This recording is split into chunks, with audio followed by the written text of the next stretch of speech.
Sabi ko nga, lagi, no, too little too late yung administration. Alam naman na natin yung problema na corruption sa flood control.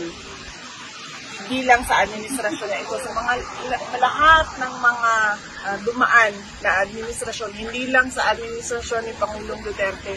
Alam na natin yan lahat. Naging mayor ako 2010.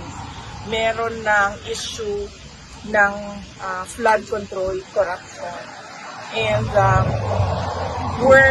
mas worse lang sa atin ngayon. Hindi na bago ang nangyayaring korupsyon sa pamahalaan ayon kay Vice President Sara Duterte sa isang panayam sa The Hague, Netherlands. Sinabi ng Vice Presidente na mayroon ng korupsyon sa mga nakaraang administrasyon, ngunit tila mas lumalala pa ito sa kasalukuyan. Dagdag pa ng pangalawang Pangulo na hindi lamang sa flood control projects may korupsyon dahil naranasan niya na ito noong siya pa ay kalihim ng Department of Education. Sinabi ko nga, inatouch yung pinaghati-hatian ng members of the House of Representatives ang SBP, School Building Program budget ng Department of Education. At hindi lang yun, inatouch pa nila yung listahan doon sa House version ng GAB.